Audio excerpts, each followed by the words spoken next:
Queridos, Deus colocou uma palavra no meu coração, Ele me deu esta palavra. A gente começou a estudar a partir do momento que Ele nos transmitiu, acrescentamos bastante coisa aqui. Eu quero ser rápido, porque o nosso relógio já está avançado, mas eu vou ser breve, irmãos, em nome de Jesus. Nós iremos ler o Evangelho de Jesus Cristo segundo escreveu João. Nós iremos ler no capítulo de número 21. E eu trouxe um tema aqui para a mensagem, só para a gente entender aonde estamos. E o tema que o Senhor me deu é um tema de novos começos, a boa nova do Evangelho. E é certo que o Evangelho é boa nova e sempre nos dará um novo começo. Mas vamos ler o texto. Evangelho de Jesus Cristo segundo escreveu João, no capítulo de número 21. Eu vou ler a partir do verso 15.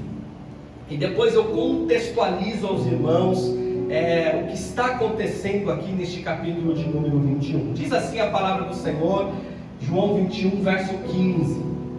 Depois de comerem, Jesus chegou a Simão Pedro. Aliás, Jesus perguntou a Simão Pedro: Simão, filho de João, você me ama mais do que estes? Disse ele: sim, Senhor, tu sabes que te amo. Disse Jesus: cuida dos meus cordeirinhos. Novamente Jesus disse: Simão, filho de João, você me ama? Ele respondeu: sim, Senhor, tu sabes que te amo. Disse Jesus: pastorei as minhas ovelhas. Pela terceira vez ele lhe disse: Simão, filho de João, você me ama? Pedro ficou magoado por Jesus lhe ter perguntado pela terceira vez: você me ama? E lhe disse: Senhor, tu sabes todas as coisas e sabes que te amo. Disse-lhe Jesus: cuida das minhas ovelhas. Você pode dizer um amém? Amém. Glória a Deus. Queridos, eu conheço algumas pessoas, e talvez você conheça também, pessoas que um dia tiveram contato com o Evangelho,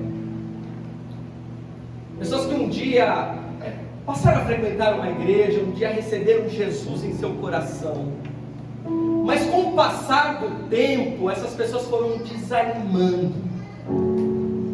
O que um dia foi uma vida com Deus, hoje é uma vida distante de Jesus.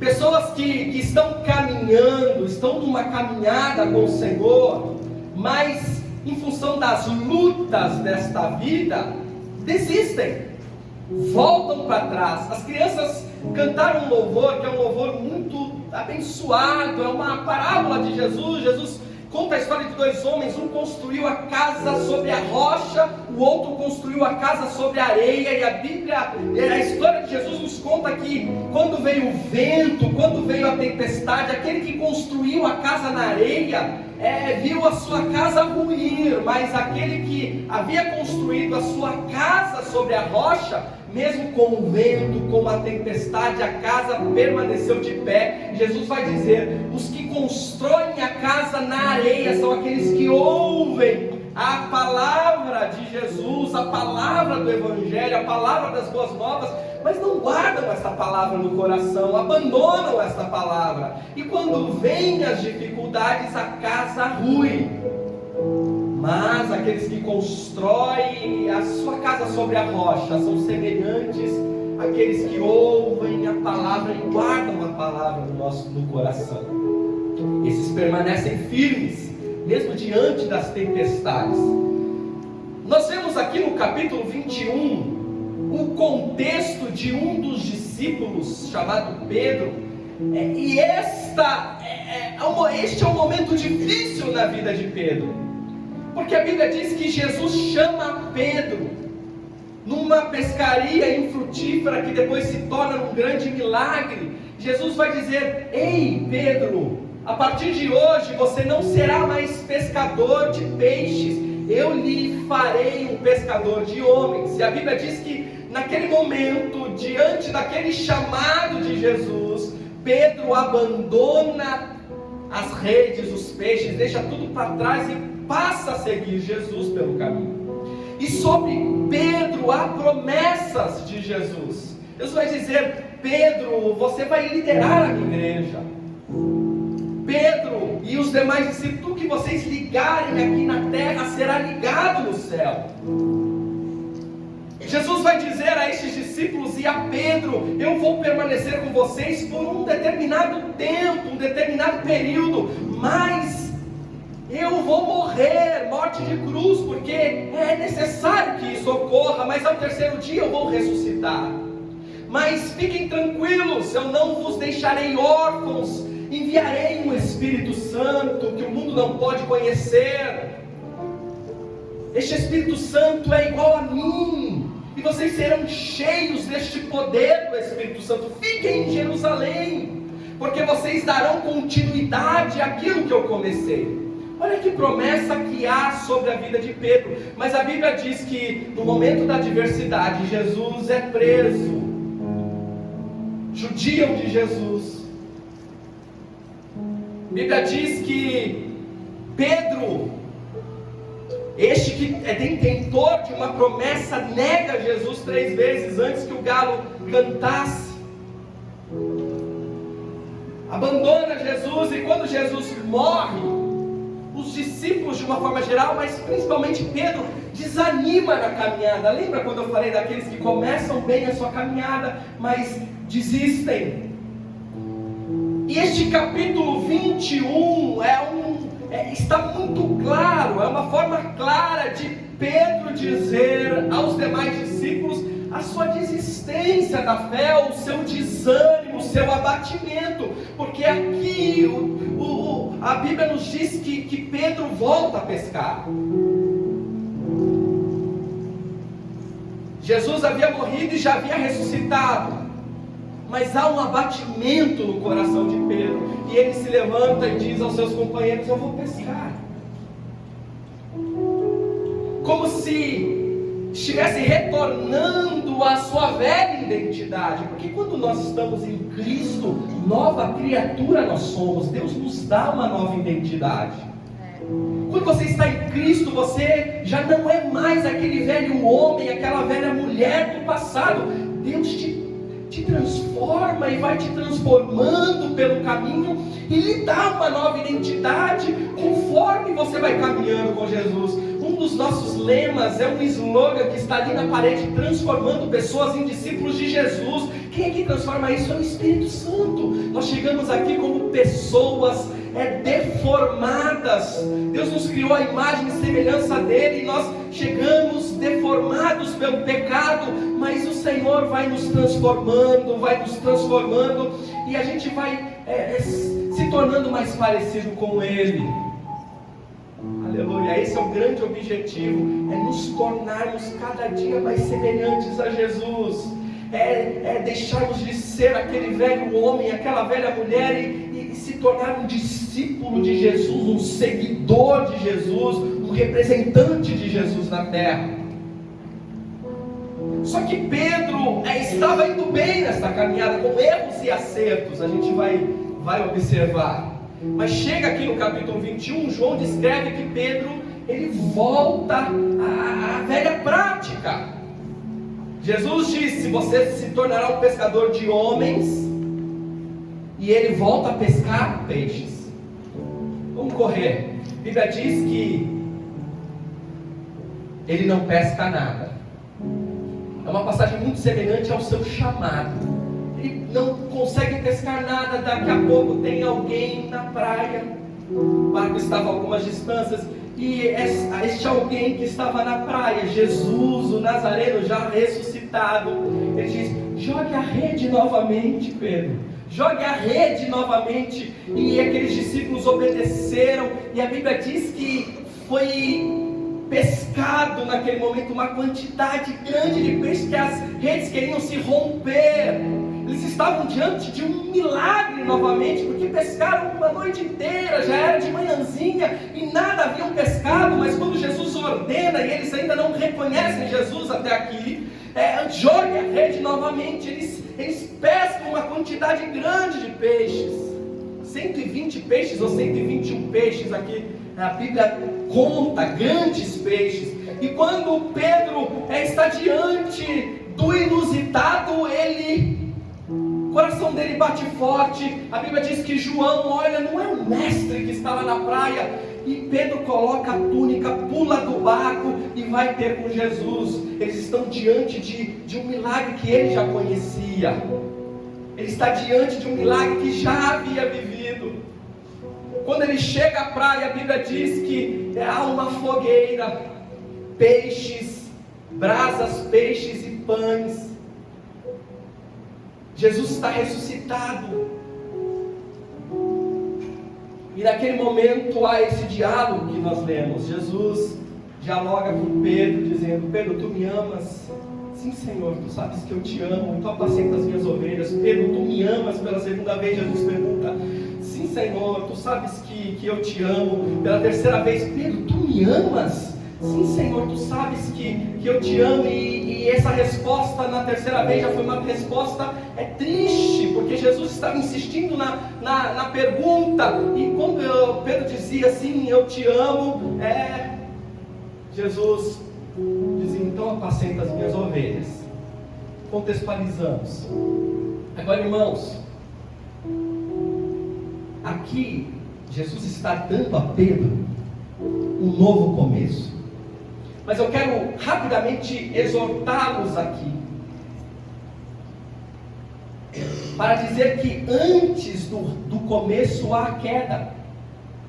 E Pedro, ele vai dando passos para a sua queda, para chegar nesse estado, para chegar no momento em que, de certa forma, desiste do ministério, desiste de Jesus, desiste das promessas que o Senhor tem para a vida dele. Isso vai nos servir como um alerta. Então, o primeiro passo de Pedro à queda é que Pedro foi usado pelo diabo. Pastor, sim, Pedro foi usado pelo diabo.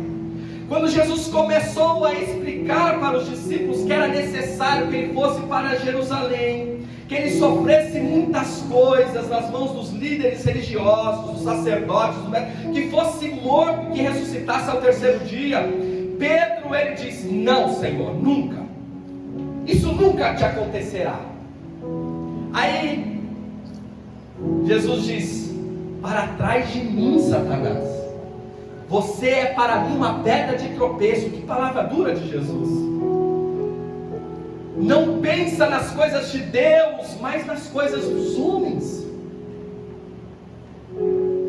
Percebam, Pedro foi usado por Satanás porque ele pensava mais nas coisas dos homens do que nas coisas de Deus.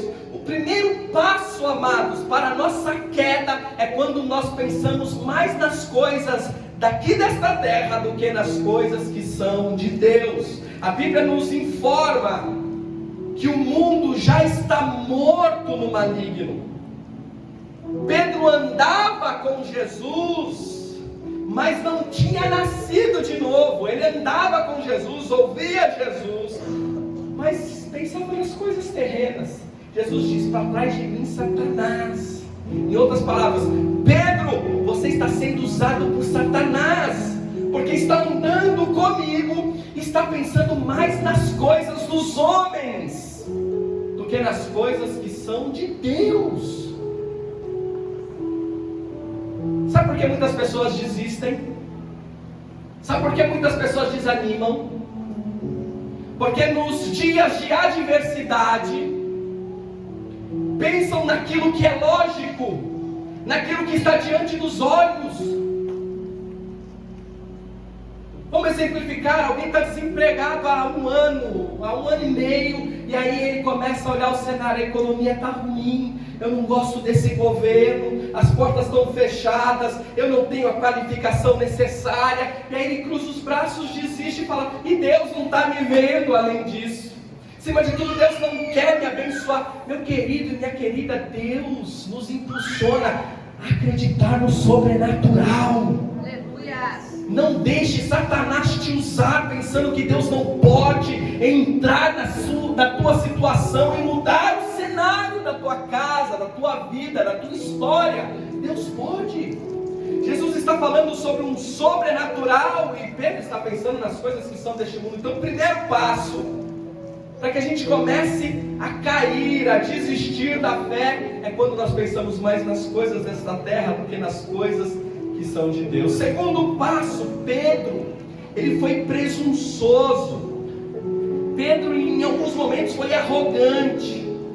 Lá em Mateus no capítulo 26, a partir do 33 em diante, Jesus está dizendo: vão me prender, vão me judiar, e nós estamos cercando a mesa lembrando disso hoje, e vocês, meus discípulos, vão todos me abandonar. Aí Pedro, ele diz: Senhor, olha a arrogância, olha a presunção. Senhor, está vendo esses 11 aqui? Todos eles podem te abandonar. Pedro bate no peito: jamais vou te abandonar. Irmãos, cuidado com o eu me garanto. Cuidado com o eu me garanto. Em Provérbios 16, 18, a Bíblia diz que o orgulho vem antes da destruição, e o espírito altivo, isto é, o arrogante, a arrogância vem antes da queda. Eu estou para conhecer pessoas que são tão arrogantes que não caem. Então, o primeiro passo, ele pensa só nas coisas aqui da terra. Segundo, Pedro é arrogante, é presunçoso. Cuidado com o eu me garanto. Deus nos chamou para vivermos uma vida nele. Não confunda isso com baixa autoestima. Nós temos que ter uma imagem equilibrada de nós mesmos. Tem pessoas que têm aquela baixa autoestima: tudo eu não consigo, tudo eu não posso. Não é isso. Nós temos que ser equilibrados, nós temos que entender o que somos em Deus. Amém? Repita comigo: eu tenho que entender o que sou em Deus, mas também tenho que entender que sem Ele eu não sou nada. Pedro bate no peito e diz: eu me garanto, eu jamais vou te abandonar. E aí Jesus disse: antes que o galo cante, você vai me negar 3 vezes, Pedro. Você vai ser o primeiro que vai me abandonar. Porque Jesus, ele vai dizer em João capítulo 15, versículo 5, e ele está dialogando com os discípulos. Ele diz: eu sou a videira verdadeira, vocês são os ramos que estão enxertados nesta videira. Se vocês permanecerem em mim e eu em vocês, vocês vão dar frutos, porque sem mim nada podeis fazer. Nós temos que entender isso, amados. Sem o Senhor nós não podemos fazer nada. Se a gente abandonar essa verdade, nós estamos um passo da queda, ou mais um passo da queda. Então, primeiro, nós pensamos nas coisas dos homens. Segundo, nós somos arrogantes, pensamos que somos independentes de Deus, mas a Bíblia é clara: tudo posso naquele que me fortalece. A ênfase deste Filipenses 4,13 não é no tudo posso, mas naquele que me fortalece. Se eu tenho um Deus que me fortalece, eu posso todas as coisas, porque Deus está em mim. Amém? Você pode dizer um amém aí? Me ajude a pregar aí, meus irmãos. Aleluia. Se começarem a dormir, a gente liga a luz, hein? Glória a Deus. Terceiro passo: Pedro estava fraco espiritualmente. Pedro estava cansado, estava com sono. Quando Jesus vai para o Getsemane, horas antes de ser preso, ele chama Pedro, Tiago e João, e Jesus para a sua oração e vai ver o que os discípulos estão fazendo, e eles estão dormindo, e Jesus fala: vocês não conseguem zelar comigo nem uma hora. Terceiro passo para a queda é quando nós nos enfraquecermos espiritualmente.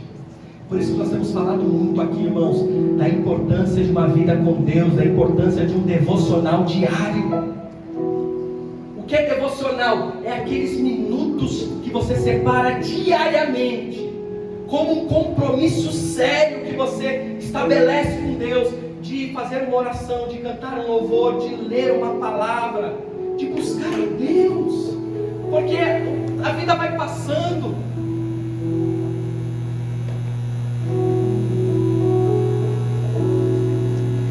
É a caixa de retorno. Pode desligar todo o retorno.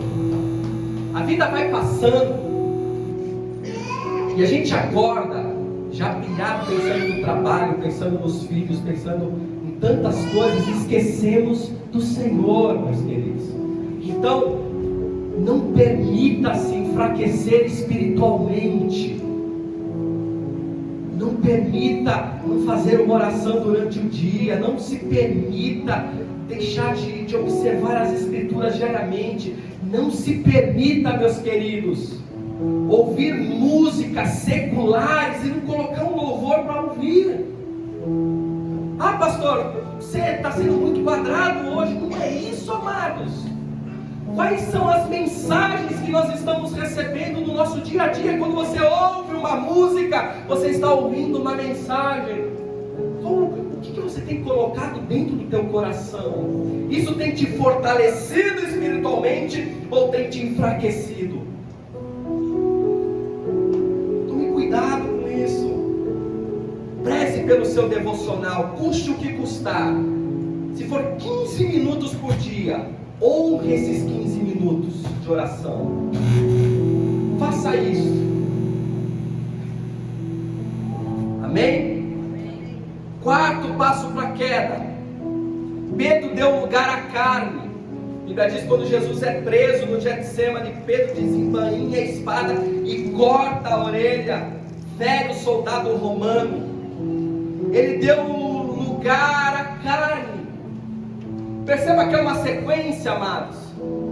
Primeiro, eu penso mais nas coisas deste mundo. Segundo, é sempre eu me garanto em todas as coisas. Terceiro, eu começo a ficar fraco espiritualmente. E quanto menos eu percebo, eu já estou dando lugar à carne. É o quarto passo para a queda. Escute, Satanás vai te tentar nas áreas de maior vulnerabilidade. Pedro, ele tinha um temperamento colérico. Quando ele vê aquele soldado colocando as mãos em Jesus, ele nem pensou, ele tirou a espada e cortou a orelha do soldado, fora da direção de Deus. Então o diabo, quando nós nos tornamos fracos espiritualmente, o diabo vai nos tentar nas nossas áreas de maior vulnerabilidade. Um homem mulherengo, por exemplo, ele será tentado em que área? Não vai ser na área financeira, vai ser nessa área sexual. Se o seu casamento não está indo bem, as tentações virão em que área? Na área conjugal. É aí que a tentação vai chegar para te derrubar. Se você um dia teve problema com álcool, com drogas, qual que é a área que Satanás vai te tentar? Nessa área, meus queridos. Se você tem muito amor ao dinheiro, qual a área que Satanás vai te tentar? Na área financeira. Pula isso. Pega aquilo que não é seu. Você ama muito esse negócio. Época de imposto de renda, coloca umas despesinhas a mais ali. São nessas áreas que Satanás vai tentar. As áreas que temos maior vulnerabilidade. Quando a esposa está de TPM em casa, Jesus tenta os maridos, sim ou não? Parece, já viram aquele desenho que tem um anjinho e um diabinho do lado? O anjinho fala, trata ela bem. Ela está de TPM, o diabinho fala, joga o tênis no meio da sala e liga a televisão, ignora ela. É assim ou não é? Não dê lugar à carne. Amém? A Bíblia nos fala que ou nós vivemos pelo Espírito, ou nós vivemos pela carne. Nós temos que escolher aquilo que nós mais alimentarmos triunfará. Se nós alimentarmos a carne vai triunfar. Se nós alimentarmos o Espírito triunfará. Amém? Quinto passo, são 7. Pedro se afastou de Jesus. Quando Jesus é preso, a Bíblia diz que Pedro começa a seguir Jesus de longe. Primeiro, foi usado por Satanás, pensou nas coisas mais do mundo, foi presunçoso, arrogante. Depois, espiritualmente, começa a ficar fraco. Aí ele dá lugar à carne, e aí ele começa a seguir Jesus de longe. Aquele que era próximo de Jesus, começou a seguir Jesus de longe. Um dos primeiros sinais, o irmão subiu da igreja 1, 2, 3 domingos, se não for porque estava trabalhando, ou tem alguma coisa aí. Irmãos, não se afastem do corpo de Cristo. Não sigam Jesus de longe. Pastor, mas eu estou fraco espiritualmente. Resolva isso em nome de Jesus. Vai para o joelho, vai para a oração, mas não se afaste de Jesus. E Pedro começou a seguir Jesus de longe. Sexto, Pedro negou Jesus. A Bíblia diz que numa roda, no pátio, havia uma fogueira, e por 3 vezes Pedro é questionado. Você conhece esse homem, você andava com ele, você era um deles. E Pedro diz não, não e não. Quando alguém se afasta de Deus, já não tem mais prazer. Aliás, quando alguém se afasta de Deus, já não tem mais prazer em andar com o Senhor, em andar próximo com o Senhor. Então eu quero chamar a tua atenção neste culto de Santa Ceia. Você tem prazer de andar com Deus lado a lado? Como é que está a sua agenda? Você pega a sua semana, aqui passou, quantas vezes você esteve com Jesus face a face? Quantas vezes você trancou o seu quarto, uma forma figurada de dizer, conversou com Jesus? Ande com Ele, meu querido e minha querida. 7 e último, quando ele nega Jesus, ele retoma a sua vida do passado. E sabe o que Pedro faz? Além de retomar a sua vida com o passado, sua vida do passado, ele leva outros com ele.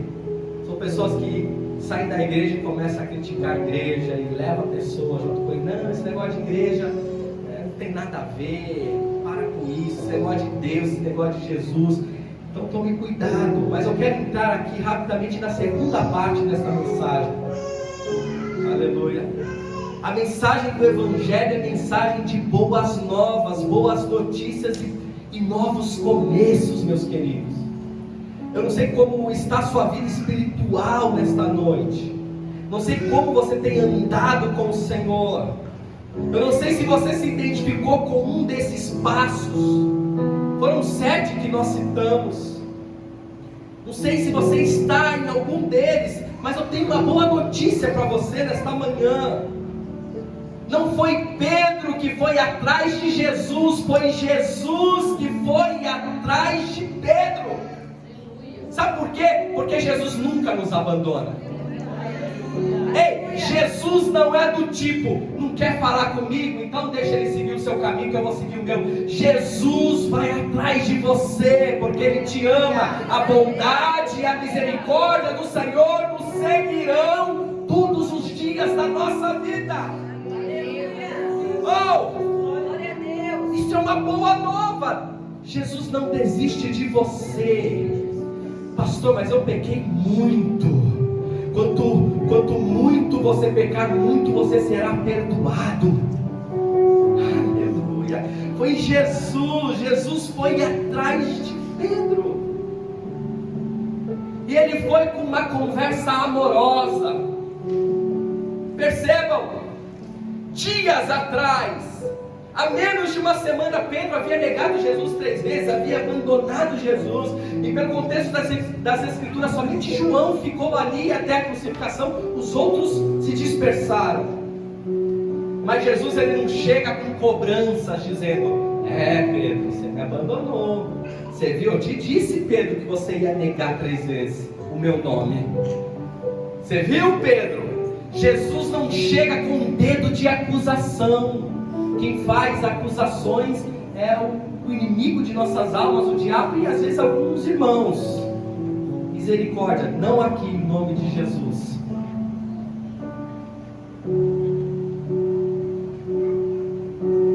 Meu querido, Deus ama você. Jesus te ama. Ele chega amorosamente.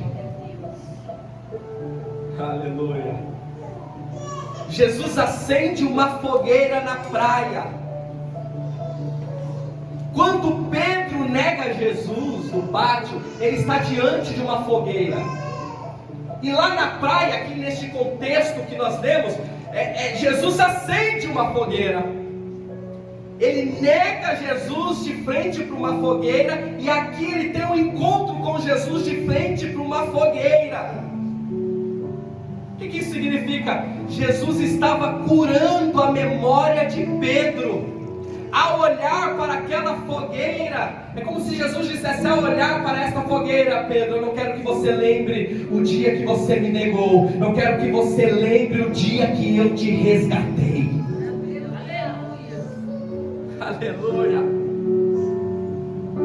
Porque não há interesse em Jesus de te trazer aqui nesta manhã para que você fique lembrando os seus erros do passado. Jesus, espiritualmente falando, acende nesta manhã uma fogueira para que você entenda que a misericórdia do Senhor está sobre a tua vida.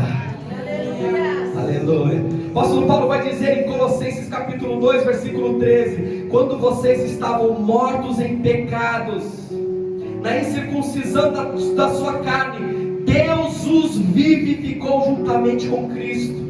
Ele vos perdoou as transgressões e cancelou a escrita de dívidas que consistia em ordenâncias e que nos era contrário. Ele a removeu pregando-a na cruz.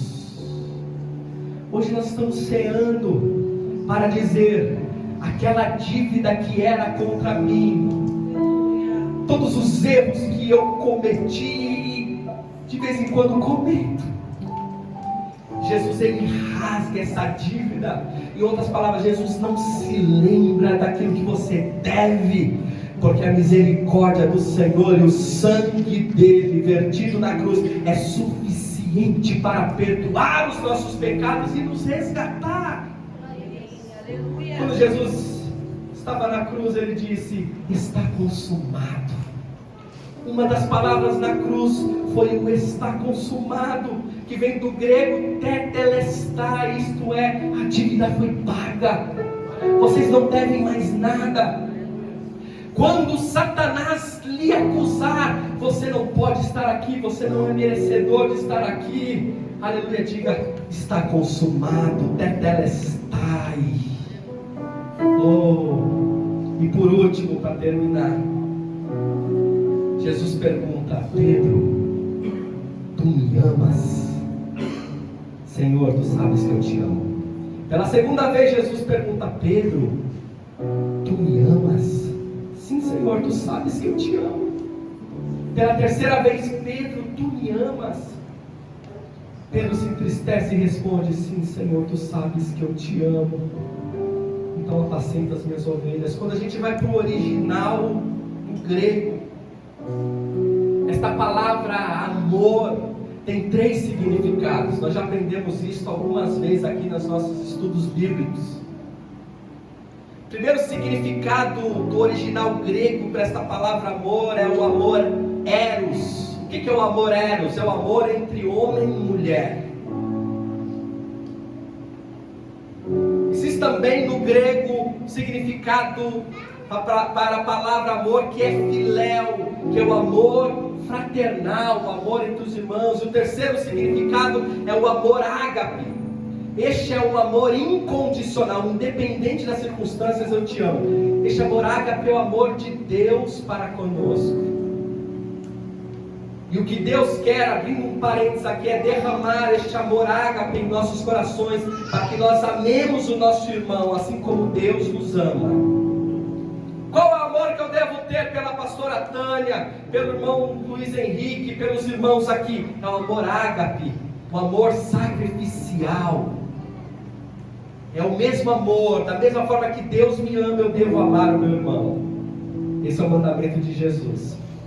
Mas aqui tem 3 significados. E quando Jesus pergunta para Pedro pela primeira vez, Jesus pergunta no seguinte sentido: Pedro, tu me ágape? Isto é, tu me amas com um amor sacrificial, dependendo das circunstâncias? Pedro, tu me ágape? E Pedro responde: Senhor, eu te filéu. Pedro vai dizer: eu te amo, Senhor, mas é um amor fraternal, não é ágape ainda. Apacenta as minhas ovelhas. Pela segunda vez, Jesus pergunta: Pedro, tu me ágape? Pedro responde: Jesus, eu te filéu.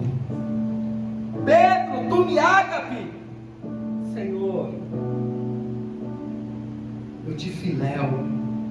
Amados, Pedro está sendo honesto.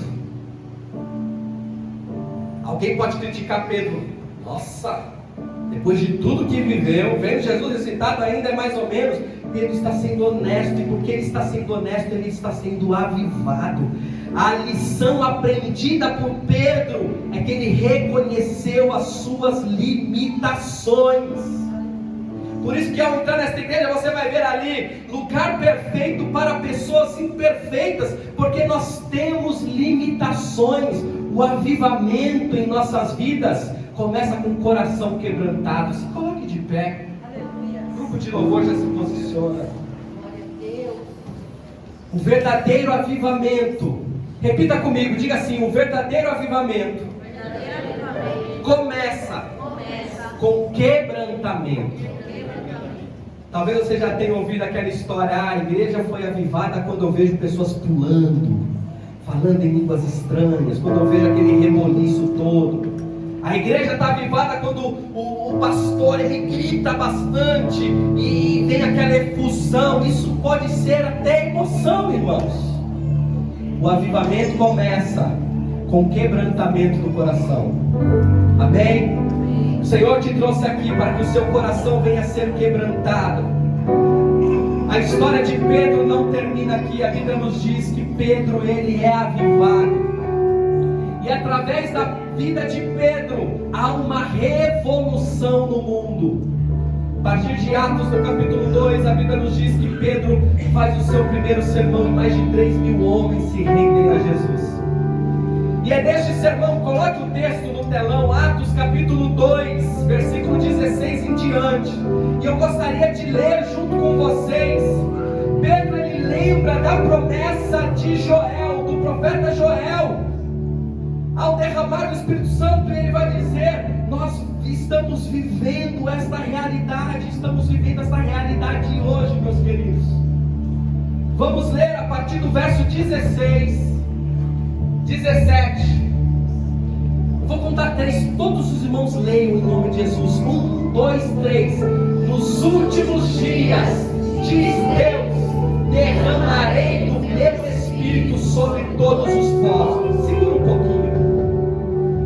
Leia tomando posse disso para você, meu querido e minha querida. Deus tem um avivamento pessoal para a tua vida hoje. Deus quer trazer transformação para a tua vida hoje. Então leia com fé e tomando posse da palavra. 1, 2, 3.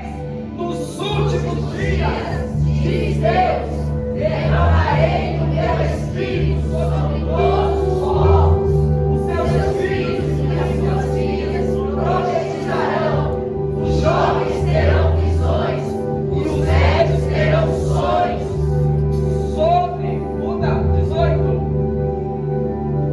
Sobre os meus servos e as minhas servas derramarei o meu Espírito naqueles dias, e eles profetizarão. Aplauda ao Senhor em nome de Jesus.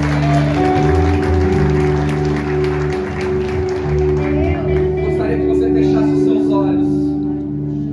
Amados, uma vez o meu pai, ainda vivo, desviado da igreja, ele disse, numa numa conversa particular que tive com ele: esse negócio de crente não é para mim. Esse negócio de Jesus não é para mim. Eu não consigo, eu sou fraco, isso não é para mim.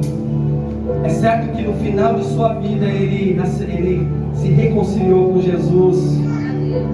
Mas essas palavras ficaram gravadas no meu coração. Eu quero te dizer que no pior momento da minha vida, porque nós passamos por vários, no pior momento da minha vida, essas palavras do meu pai ecoavam no meu coração, dizendo: isso também não é para você. Satanás dizia isso no meu coração: isso também não é para você. Isso não é para você. Mas naquele momento, o Espírito Santo veio sobre mim e disse: vem, filho amado. Tudo aquilo que eu tenho na tua vida, embora você não esteja vendo, vai se cumprir.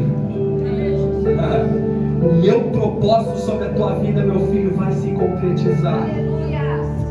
Naquele momento eu tive que tomar uma decisão, ou dar ouvido a esta voz estranha, ou dar ouvido à voz do Senhor que me dizia: siga em frente, não desista, siga em frente. E hoje nós estamos aqui, amados, confiando na bondade do Senhor.